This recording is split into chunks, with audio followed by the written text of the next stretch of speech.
Good afternoon, everyone, and thank you for joining the Chicago chapter of CTBUH as we present Design at its Finest in the Neighborhoods First.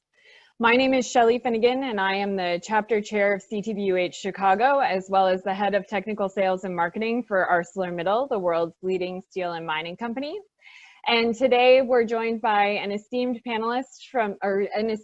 of panelists from here in Chicago who are going to be leading us an amazing conversation about design here in Chicago and how it can help us to positively influence the concepts of equity, diversity, and inclusion as we move forward from the point in time we're at here in our society. To get us going this afternoon, there are just a few housekeeping items I want to start with. As everyone is probably familiar, we are hosting this event as a webinar. So everyone who's entered into the event, who's not one of our panelists or our moderator, has entered the event as an attendee, meaning that your microphone is muted and your video is muted as well. Today's program is being recorded, so all of the remarks that you see here are going to be shared on YouTube after the event. And if you are unable to attend for the entire time, or you know anyone who has an interest in this event but was unable to attend, we do hope that you will spread the information about this event after its follow-up. For those of you who are attending as attendees with your microphones muted, we do just want to alert you that there is still a possibility for you to participate in our question and answer session. So if you could please use the Q&A button in your Zoom platform to submit your questions, that would be fantastic. So our event will start with some opening remarks by myself, and then will be followed by our moderated panel discussion. And with that, I'll start with just some opening remarks. The Council on Tall Buildings and Urban Habitats, for those of you who haven't attended one of our events in the past, is an organization that was founded in 1969. It's a nonprofit, multidisciplinary, worldwide nonprofit organization that serves as the world's leading resource for professionals focused on the inception, design, construction, and operation of tall buildings and sustainable cities.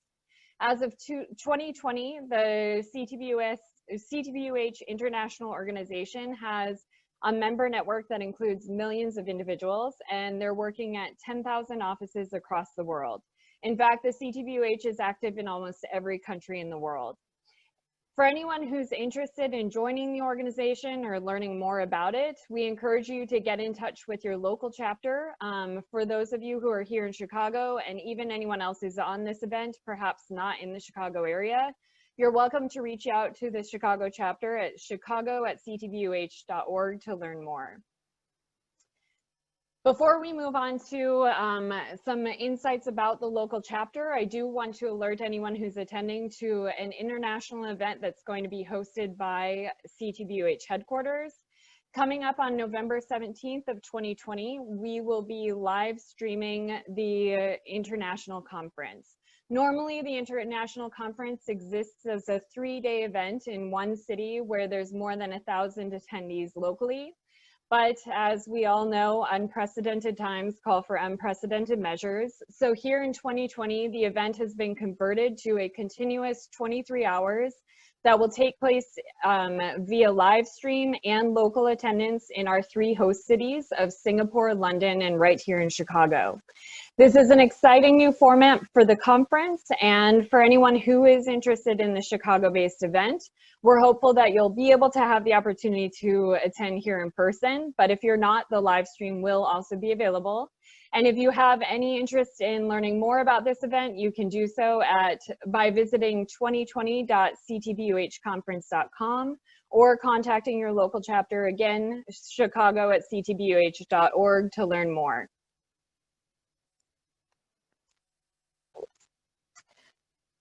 The local event that we're hosting today is completely going to be focused on equity, diversity, and inclusion in design. And this event was something that we put together here through the Chicago chapter in tandem with some activities that have been going on at the headquarters level. At the headquarters level, there was recently the inception of an equity, diversity, and inclusion committee. which was launched to facilitate the Council's desire to foster a welcoming environment and promote a community of respect that honors the humanity of all. The EDI committee will create interventions to diversify representation among all groups and initiatives under the CTBUH banner, including staff, conference speakers, volunteers, and steering committees across our entire organization and programming. Again, if you'd like to learn more about the EDI committee and or get involved in it, you're welcome to reach out to us at chicago@ctbuh.org to connect with a local chapter, and we'll be happy to get you connected to headquarters to learn more about this specific committee. Now, as I mentioned, this particular event is being hosted by the Chicago chapter of CTBUH. Even though we are located in the same city as CTBUH headquarters, we are our own nonprofit organization. We were founded in December 2018, and we are an affiliate organization with the CTBUH headquarters. As of August 2020, we have a composition of more than 20 volunteers that are serving our local 50+ member organizations here in Chicago. We've hosted numerous events, including our first virtual event back in July. This is now the second virtual event that we're hosting, and we are very excited for all of those who are attending. Coming up as a chapter, we'll be hosting a very special event that we're hoping will engage our local community back with the chapter. Since we can't see each other in person, we're hoping that everybody who's out there in our community can start sharing with us the things that they're seeing. So in early September, we'll be launching a photography competition event. You can read the details about it here, but the deadline for submissions for this particular event will be in early October. We hope that you'll sign up for our mailing list and follow us on LinkedIn in advance of that, so that you can help, or that you can participate in this particular event and get connected back here with the Chicago chapter.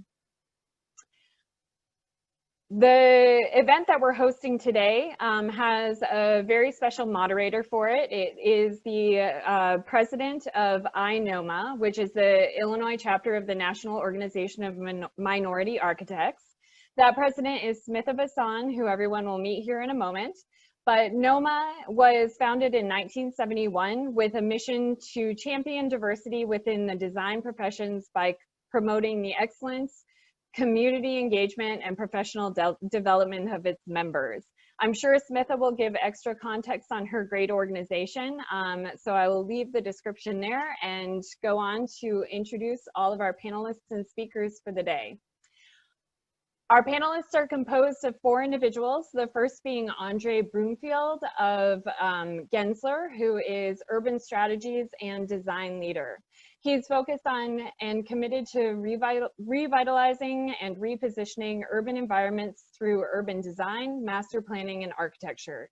He has extensive experience in mixed income housing and has crafted visionary yet realistic revitalization plans that have been implemented in economically challenged urban areas.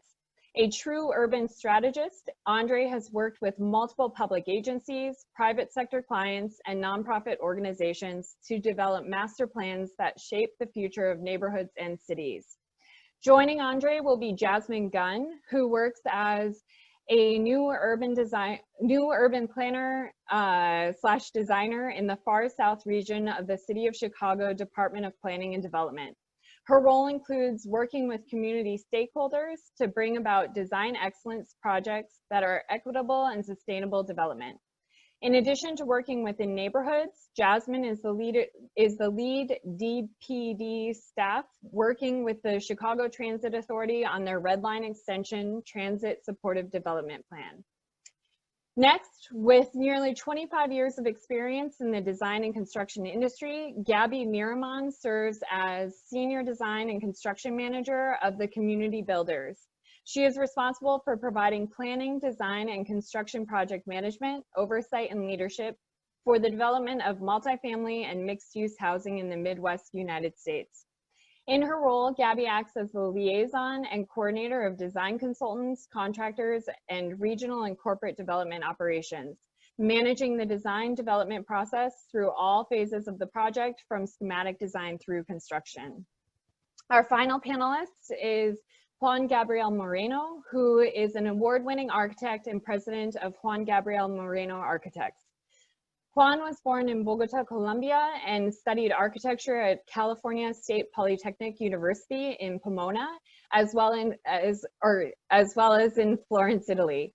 In 2010, he launched JGMA with the sole purpose of positively impacting Chicago's diverse communities through his architecture. Since then, JGMA has become one of the most notable design firms in Chicago, with a portfolio of projects including the NEIU's El Centro campus, Daly College, and was a finalist for the Chicago O'Hare Global Terminal Design Competition. Juan was also recently named to the board of the Chicago Architecture Biennial and is also on the board of governors for the Metropolitan Planning Council. And again, this panel will be expertly moderated by Smitha Vasan, who is president of the Illinois chapter of NOMA and an architect too at Smith Group, I'm sorry. Smitha is an advocate for social justice through the lens and responsibility of design excellence. After learning architecture alongside and through urban design, she sees every design opportunity as a chance to make strategic, contextual understanding into just built world solutions. Smitha is curious about how good design can positively impact and be available to the public, especially as it may be interwoven with other defining systems such as economy and health. She has experience in commercial and institutional architecture at micro and macro scales and is interested in the projects that tell a story and are formed through it. Smitha currently serves as president of INOMA, as I previously mentioned.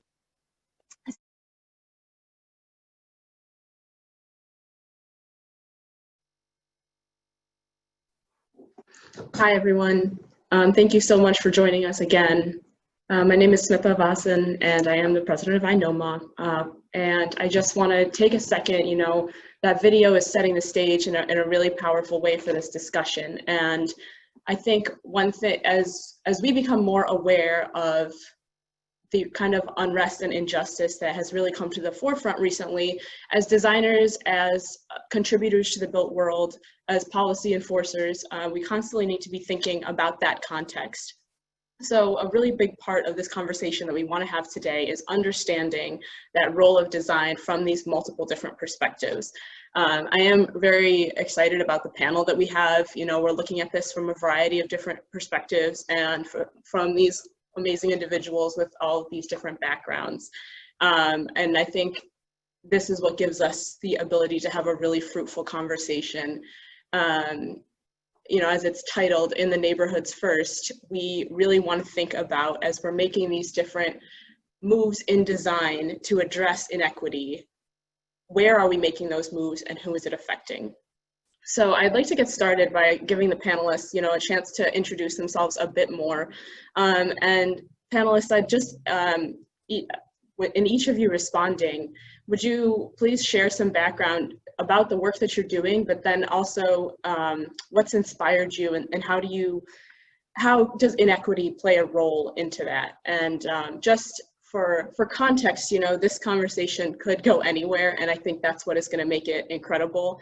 So we'll start out with the kind of each panelist touching upon these topics, and then I think we'll open this up to continue to be a conversation between all of you. But of course, I've got the questions to spark that as needed. So Gaby, I hope it would be okay if we start with you, but would you talk a little bit about your background, maybe what inspires you and where you see inequity kind of playing a role there?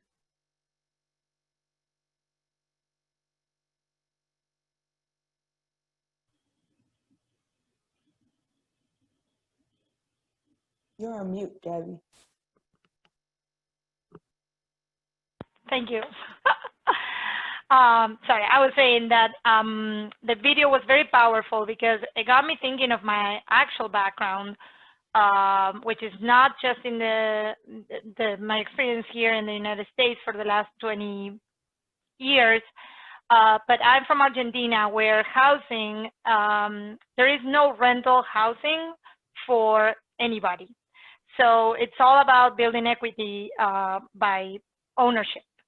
So even working families or the poor population owns something, even if it is a shed, right? So what it always interested me is how housing is being managed here in the United States. And I'm not saying that it's perfect, but I like that idea of at least being able to start from having a rent control approach, which is what affordable housing is. And that's what drove me to switch from being an architect that builds, fancy high rises for, rich people, market driven, to the affordable housing, an affordable housing developer, to start learning on those policies and how design and what we do can really do more. So that's where I stand in terms of, and I'm still learning, and we're always very dynamic in my company, trying to take a step forward on building communities. Thank you so much, Gaby. And I think the way that you speak about how important that ownership is and the relationship that we saw uncovered in that video, that I think we need to make more and more pertinent. I think that's really key to this discussion. And actually with the talk of affordable housing, Andre, I feel like it's appropriate to have you give your commentary next. Well, I'll be brief because there are some very good panelists on here that certainly can speak to this. But first, I just want to thank CTBUH for inviting me here to be part of this. I also want to thank them for focusing on the UH part of the acronym because I think that's very important, and it's also not only very timely, I think it's actually a timeless subject. I also appreciate the video that was shown.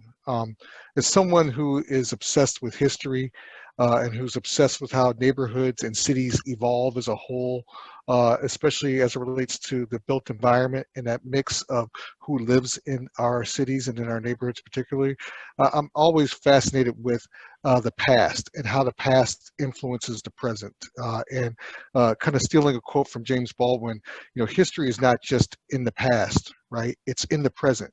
We carry our history with us. We are our history. And if we think about how we actually make our way through the urban environments that we live in, the footprints and the fingerprints of our history and those decisions related to not only redlining, but other policies related to where public housing went, other policies related to how a lot of Black veterans were not able to secure the grant coming out of World War II that allowed them to get fair housing or access to housing. We all have to think about how those decisions in the past actually influence our built environment, because we walk our streets, particularly on the south and the west sides, we can see those remnants of those decisions. And I think, moving forward, and when we look through the lens of equity, how do we actually start to rethink our urban environments? As someone who's obsessed with kind of affordable housing related to urban design, I think that's the key, but I think it also goes well beyond that, because at the end of the day, our cities are only as good as our neighborhoods, and our urban environments are really influenced by who actually lives in them. And I'll stop here because I know there's other people that definitely probably have better things to say than I. Don't shortchange yourself, Andre. You're here for a reason. Thank you so much. Jasmine, would you speak, with your perspective now working in the city? I know you've got a lot of experience with, the neighborhoods of Chicago. Love to hear from you. Sure. So I actually, similar to Gaby, I got my degree in architecture, but I never actually practiced architecture. I actually went straight into urban planning and community development because I saw kind of the needs in my communities. In terms of my personal history, I have, it's very intricately intertwined with the city of Chicago. Both of my great-grandmothers came here during the Great Migration from the south to the north. They came to Chicago. Chicago was known as a place where everyone could get a job at the time. It was a land of opportunity. And when they came to Chicago, they could only live in the area called the Black Belt. So there was only certain areas of the city where Black people could actually live. and overcrowding and a number of things happened, which led to kind of the clearing of the area. And a number of other things in history happened. My grandfather worked in the manufacturing industrial profession, and my dad grew up in the projects. So all this history that happened in Chicago is kind of my own personal history, and that's what kind of connected me and inspired me to do this work. One thing that I think in regards to history that I think is overlooked a lot is we talk about redlining, but what happened with redlining is something called contract buying. And contract buying is when— Absolutely. Right. So in redlining, Black and brown families were denied the option to build wealth and equity through getting a mortgage. So the only option was to actually purchase, purchase a home through contract sellers, and you couldn't build any equity through that. They could evict you at any time, and they usually overcharged you.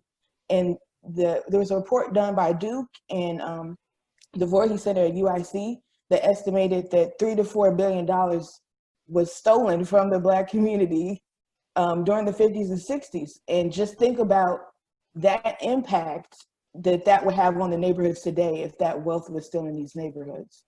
So that's what kind of drives me in my work. And I could go on forever, so I'll stop there. No, and we hope you will, Jasmine. That's all that we want to hear. I think that's an incredible thing to bring up about, it's not like they didn't have a house and then no one lived anywhere. It was actually another level of exploitation.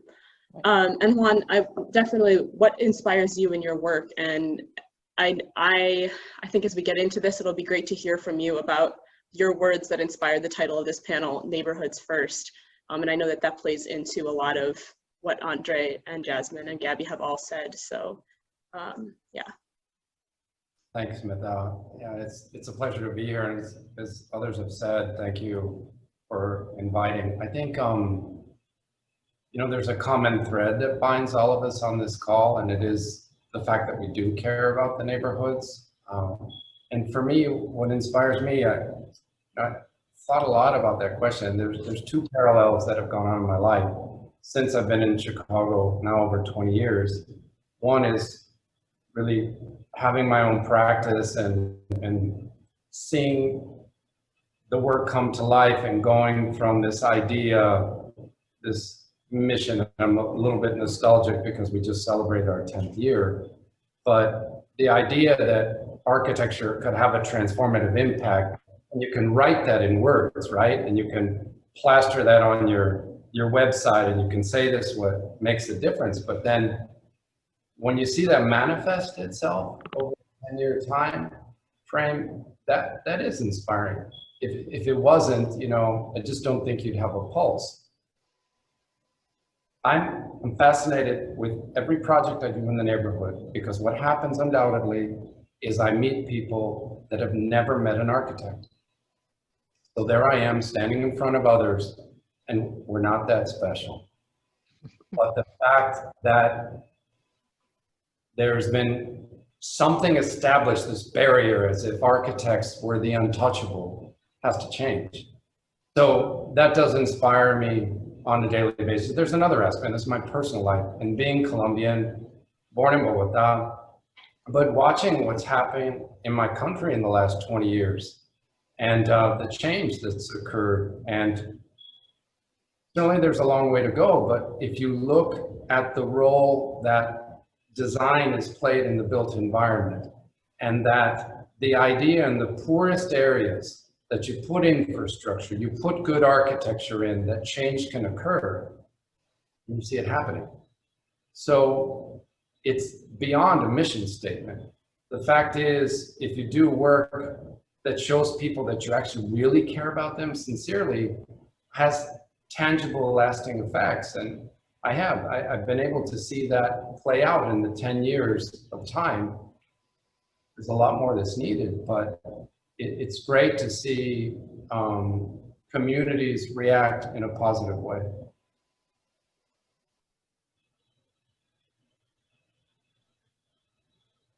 Thank you so much for your comments, Juan. In creating this panel, we had quite a few discussions, and I thought that something great that we kind of came to was what we want to unveil and get into as part of this discussion is setting the stage, right, which is something I think we've done now with everyone's perspectives with the video, to really understand the history of why equity is so needed in the design thinking world. And as we move forward, granted it's a short amount of time left in the program, but as we move forward, what we want to understand is what is the path to remedy that? What does design need to do in order to create a world that is more just, that is more equitable, and that addresses things like redlining, like contract buying, and extreme segregation. So I want to talk about kind of the economy of design just briefly, as that's something that really motivates, you know, as architects, we may sometimes feel, well, I'm an architect, we're not all on this call, but when you're in that design position, what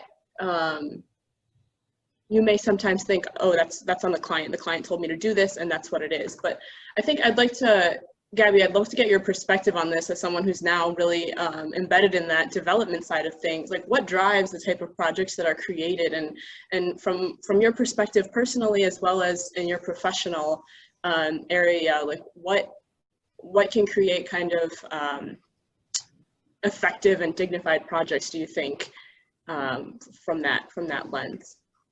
Thanks, Mira. I actually thought about it when you send the questions, and I have, you know, an answer to, you know, how we do it, but I just want to tap into what everybody has been saying about building equity, which might connect with the rest of the questions you are planning to bring up here, which is policy, right? I mean, in the 3 years that I've been in the community builders, and as I mentioned, my experience in my country, with owning something, even if it is small or not great, you know, it's owning, always building equity. We have struggled trying to get affordable ownership developments. What we do is affordable rental housing, which has been around for the longest time, and how we found our projects is with the low-income house tax and credit program, which is basically a very good program with bipartisan support that has been around for a very long time and provides incentives to taxpayers to, you know, fund affordable housing.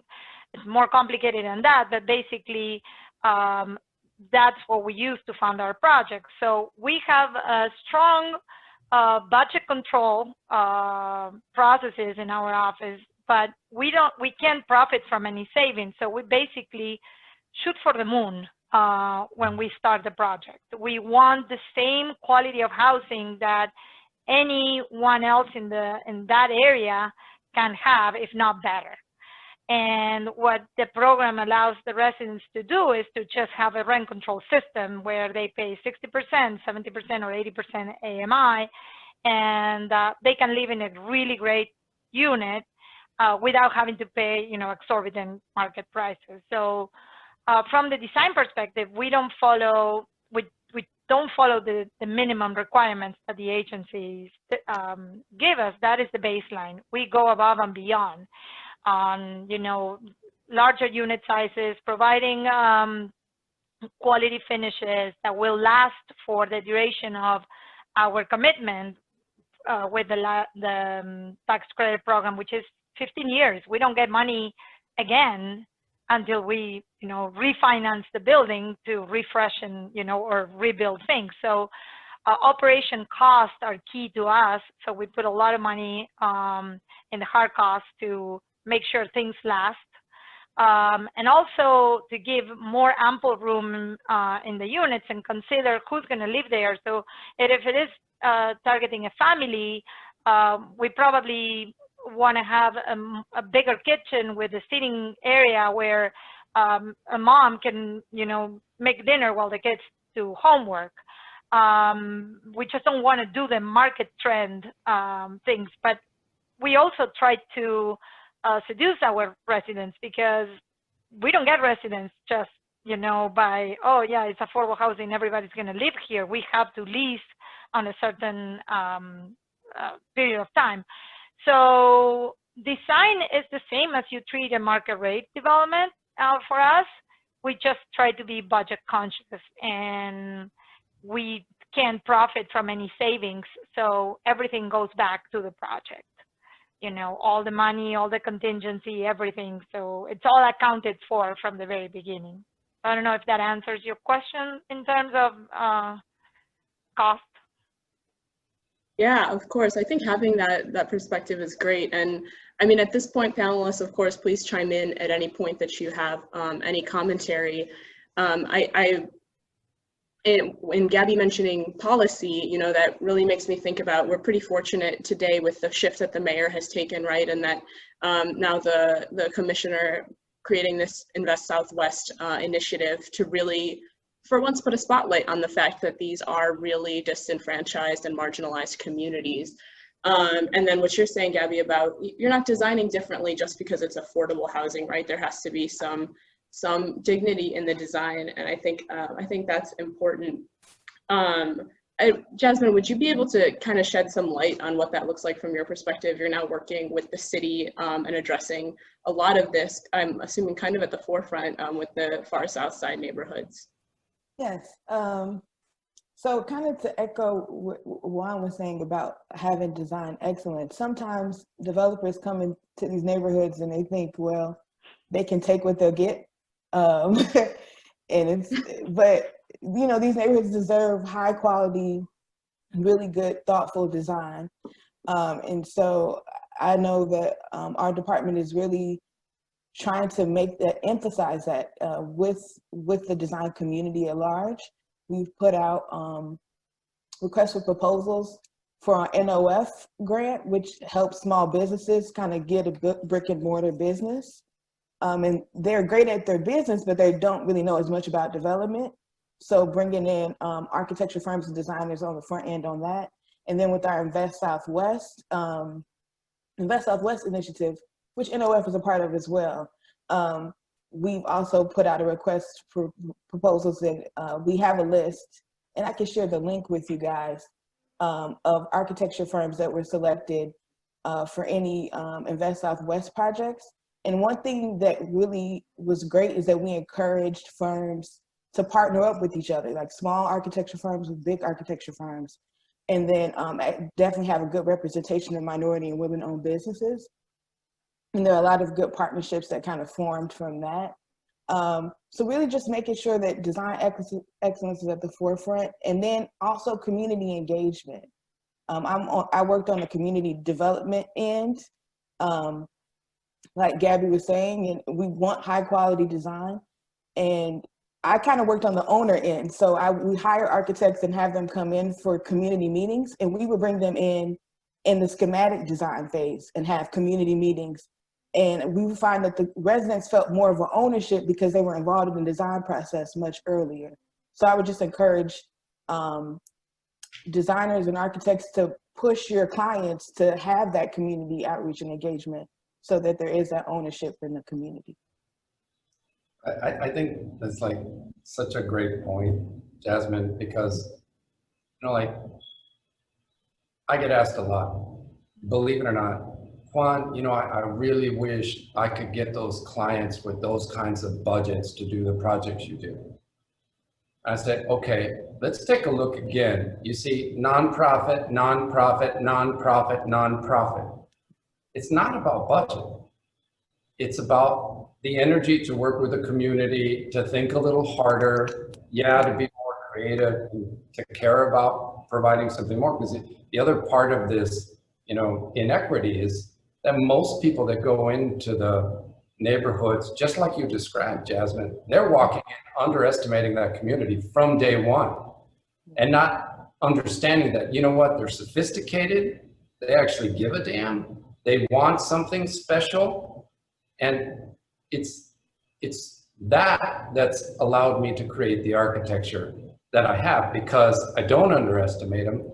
And when I go in, they have such a thirst for ideas, such an incredible passion to just be inspired.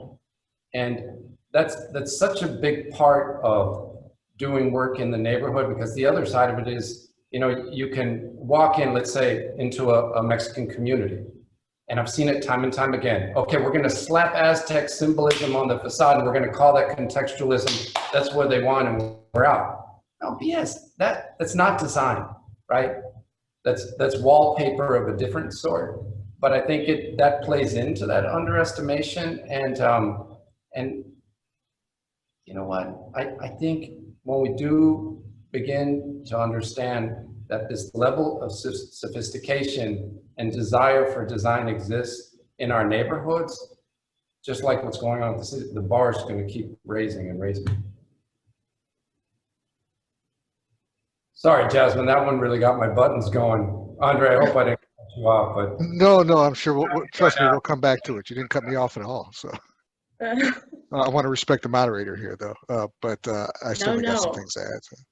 Please add, Andre. Well, I mean, it's really building on a number of things that Juan just said. And Juan, you absolutely did not cut me off.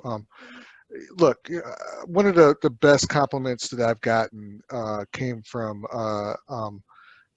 Alderman Burnett. And he was introducing me to the Plan Commission formally. And he said, Andre tends to get so involved in the work that he's doing with the community that you actually think he's a member of the community. And Juan is speaking to some of this, and I'm glad that Jasmine brought this up as well. For us, especially when we're doing neighborhood master planning and urban design, and even on the architectural side where we touch it, the best ideas often come from the community, okay? We are just simply a tool to help manifest those ideas, right? And we often have three different clients, right? There's the public sector side that we work for, whether it's housing authorities or the city, Department of Planning and Development, name your agency, transit authority. Then there's the private sector side, the various developers that we work for, whether it's affordable housing or true outright developers. And then there's the third, what I call the spiritual client, and that's the community. And let me tell you, that third client, that spiritual client, can get you fired just as quickly as the other two, because you have to take into account what the community wants and try to understand what it is with the balance of what they want and what they need, right? And I see this always as a two-way street.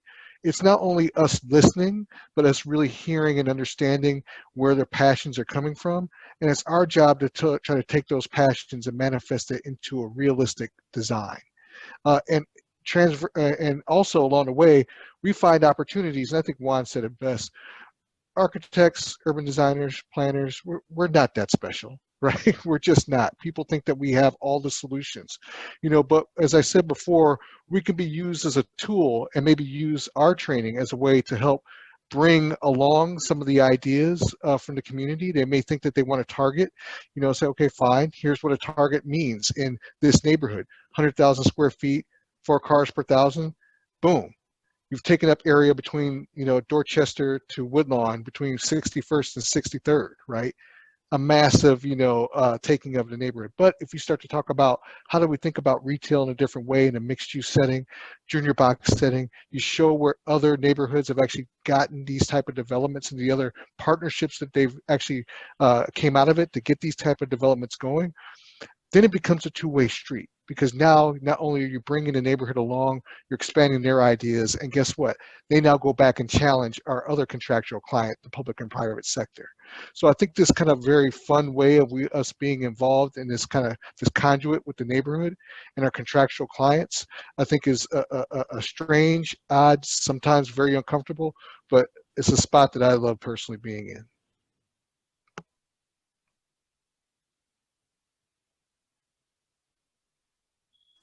Anyone else want to add to that? I just want to echo how the community is so ready to be engaged, like they're saying. I mean, I'm in meetings and they're like, you guys are going too slow, and pick it up. So I just want to, the community is more than ready to engage in this process. That's what I say. And I've said this a lot, and it bears repeating, but Andre mentioned that the source of the best ideas come from the community, and that's true. People think that again, the magicians, the architects, they go into their laboratory and blam, there's the idea. but it's just not the case. I've shared often that on the affordable housing project we did for the Clio Arts residences, the genesis for the idea of translucency in a facade came from meeting with the artists, and they were begging me for natural light. Why is it that in affordable housing, that all I've ever had my entire life are these little windows, and that I always have to hear that glass is expensive? The irony is, if you see a high-rise, a housing high-rise in the Loop, you're going to be told by the general contractor, go with the window wall system because it's the cheapest. So where's the equity in that conversation? And so that direct conversation with an artist is what gave birth to the idea of translucency on the facade of the Clio Arts residence. That came from the community, that did not come from the architect.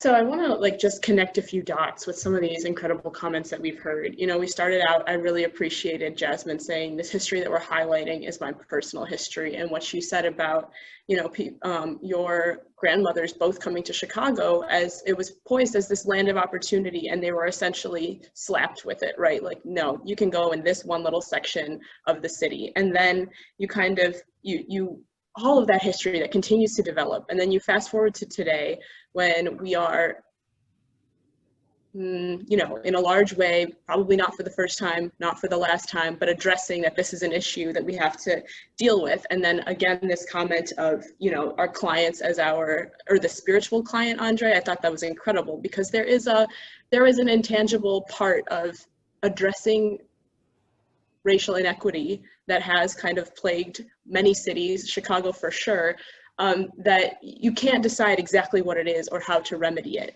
And so you see these steps coming together, and then you come to today when you're talking about how you have to engage the client, right? And it can't just be that you take a survey. This is what I'm taking from all of you. It can't just be that you take a survey and regurgitate it to them and say, well, we get you now, right? You need to, as Andre said, be seen as part of the community.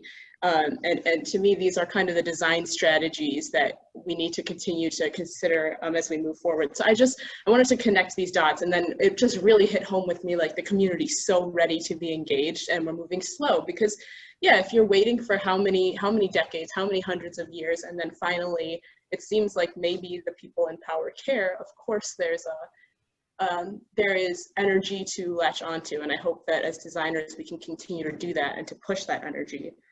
So that was just a couple points that I wanted to sew together, because I think those are really key, and I would hope that our audience can take those away as we all go back to kind of our profession. I think something else that we talked about kind of wanting to address in this conversation is that macro micro play, right? So when we're looking at equitable development, there are different ways that it's been done in terms of, you know, you can do things like the Neighborhood Opportunity Fund that we mentioned, where we're addressing individual entrepreneurs trying to fill one space, and really paying attention to that really specific community level. And then you have, you know, the tax incentive funding, you have the larger high rises and developments.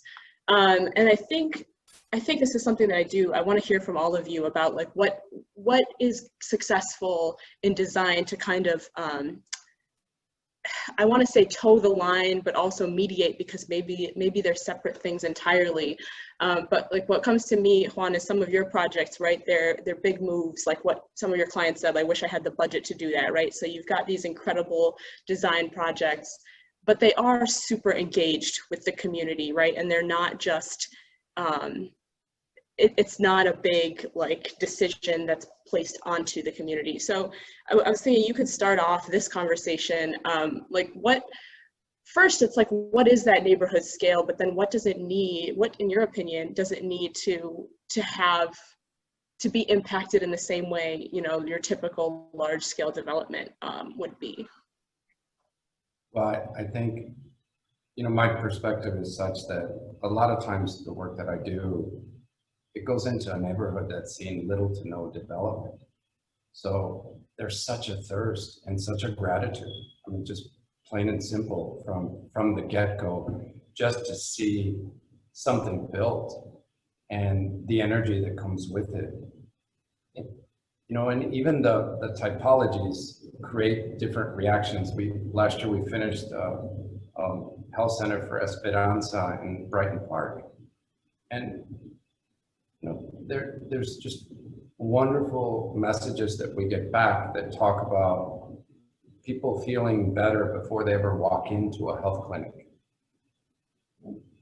How do you put a price tag on that? You just can't, right? Or, you know, as the building started going up, the medical profession started sending their resumes to that building, where we know there's such a need for medical professionals, but they're just receiving resumes because people want to work there. Again, you don't start out designing the building thinking that way, right? Or the aforementioned Clio Arts residences. They received 1,000 applications to live there. So part of that is a sign that we need more affordable housing. But if you look closer, those applications came from all over the city. North side, west side, south side, southwest, northwest. That shocked them. Because in this predominantly African-American neighborhood, there you have this little building trying to desegregate and bring people together. So then therein lies the innate ability of design to bring human beings together. So those are things you don't start out thinking that way, right? As altruistic as I can be, I can't sit here in front of you and say that was the goal from day one, but man, that's such a beautiful result. And I could take up the rest of the time just giving one of those examples after another. But it does come back to, you know, there is such a need in the neighborhoods to just uplift and give some sense of hope. And, you know, fortunately, design is one of those best tangible examples of doing that.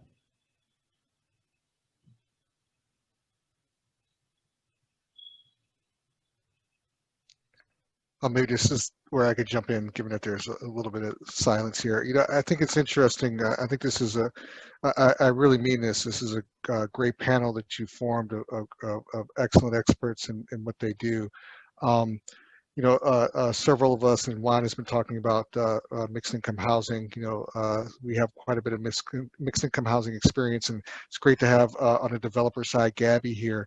You know, but I think that one thing, the challenge to all of us, and Juan kind of touched on this indirectly, is how do we actually think about design in our communities beyond housing and beyond affordable housing, and talk about, you know, this in terms of how we create a holistic neighborhood. That really brings in and starts to push other elements of design that really speak to the community's needs, that really speak to the quality of life that we all holistically need. Housing is incredibly important.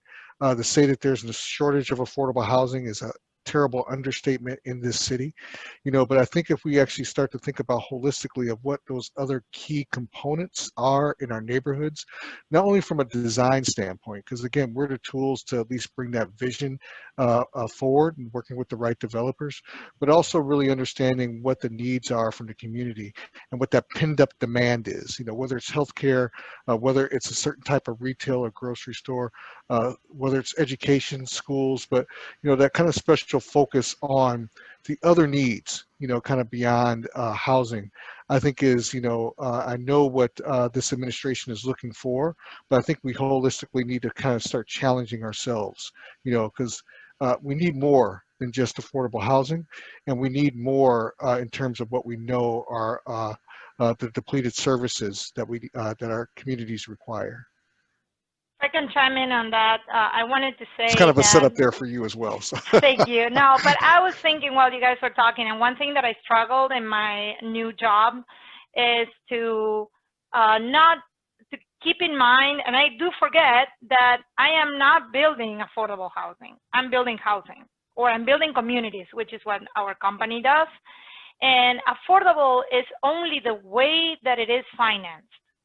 And basically, we should not consider the design or the different when you do, you know, mixed income or affordable or market rate. Yes, of course, there are differences on how much is going to be sold for or how much is going to be rented for.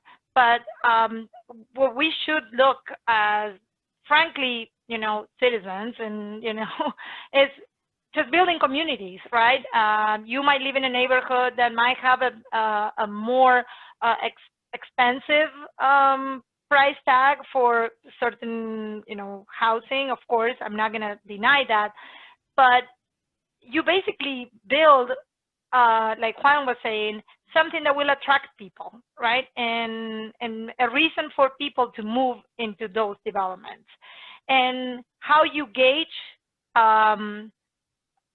make it for them possible to live, that's where policy and financing, you know, has an impact. But we shouldn't discriminate, and I don't think anybody here does it, but in our minds, you know, we should not keep talking about affordable housing or market rate housing.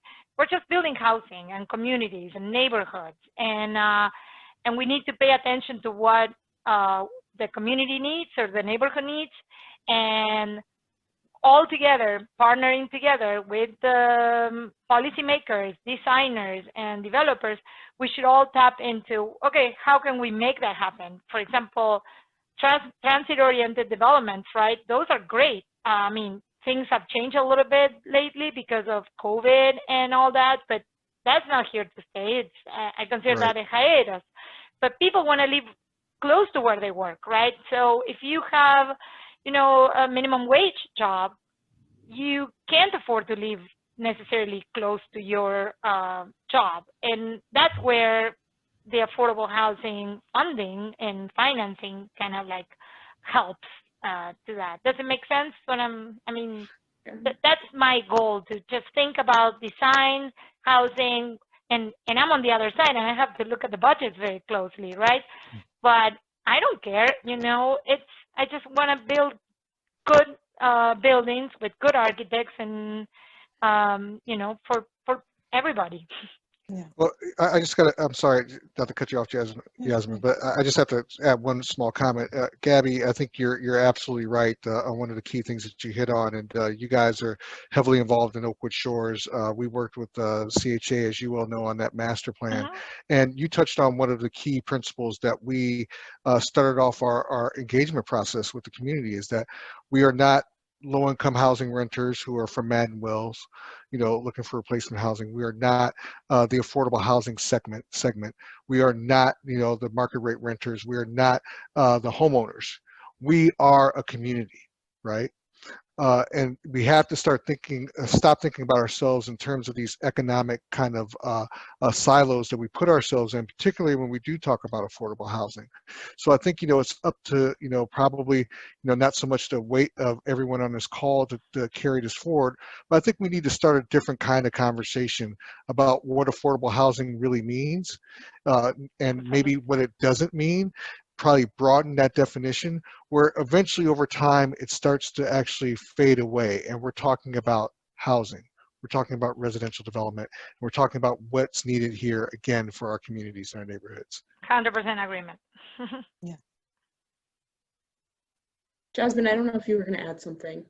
Oh, I was just going to say that the point about the budget, I mean, I think what the community needs is money, right? They need a lot of, it's been disinvestment, Let's they be need honest about reinvestment. Right. And that's what, you know, Invest Southwest is trying to leverage public dollars to get more private investment. But I think something that designers can do is we come across like the NOF applications, or there's a lot of community organizations and community plans that people can look into to see what these communities, what their vision is. And you can tap into that, and you can tap into the businesses that are trying to, you know, get off the ground and assist them in creating a visual, like creating just a visual of what their space will look like is really powerful. It's really underestimated. And if you guys can help just assist with that, it would mean a lot to pushing things forward.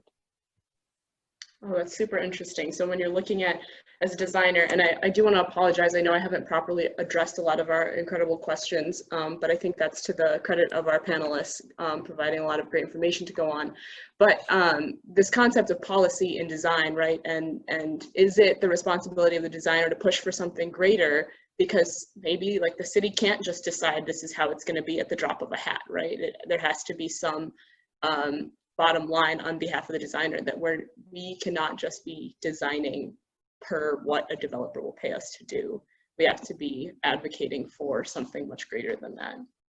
But there's also something that just want to add, that there isn't a different price for an architect or a contractor to build affordable housing. We don't pay less. In fact, sometimes a lot of contractors and architects, you know, can make architects not so much, and we have to actually push as an architect still licensed and, you know, part of a AIA. We still need to push to raise the fees for professionals. But on the contractor side, I mean, there is a good retribution to do the work. So, and it's a good business for everybody. So I just think that there's no excuse for not having excellence in design. I mean, look at Juan. I mean, you just have to care, and you just have to actually think outside the envelope, you know, and be thorough and do a good job, like you would do for a private, like Andrew was saying, the community can fire you the first time around. Yeah. So I think that is a good note to elaborate more later on how we can improve what we do with good retribution, I think. Certainly, certainly. I know I think we were scheduled to end right around 1:30.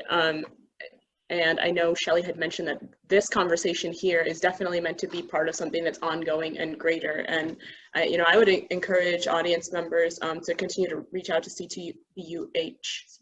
Yes, to it's more letters, to, you know, be in touch with, you know, panelists today, and if you're interested in continuing the conversation, to reach out and have those conversations and questions answered. Shelley, did you want to say anything in kind of conclusion of this panel? Just coming back online here. I do want to say something. First and foremost, I want to thank everybody who participated in this panel. As we discussed in lead up to this, and as Smitha reiterated just now, this is the start of a conversation that we're really hoping to continue through CTBUH Chicago. And actually, I was corresponding during the conversation with CTBUH headquarters and talking to them about whether we could collect all of the questions that have been coming in. And so the questions are all being preserved, and we're hoping then to bring those back to our panelists and get feedback on that, which we'll probably be sharing through social media outlets, primarily through our LinkedIn page. So our hope is to continue the conversation there. And then we're also hoping for more engagement from the urban habitat representation within CTBUH. Even at the beginning of our conversation with our panelists, we talked about how the tall building is a huge focus of CTBUH, and obviously it's very important to us, but the urban habitat is also equally important. And so we really appreciate everyone who participated today and sharing your thoughts on this and sharing how all of the urban habitat can be integrated into good design practices. And we look forward to sharing this conversation online. We appreciate the inputs that you guys have had, and we appreciate everyone's attendance in today's event. So be sure to keep track of what our chapter has going on, because this conversation will definitely be ongoing. With that, I just want to thank everyone for participating in today's event. Thank you, Shelley, and thank you to all of our panelists. Thanks, everyone. Thank you. Thank you. Cheers.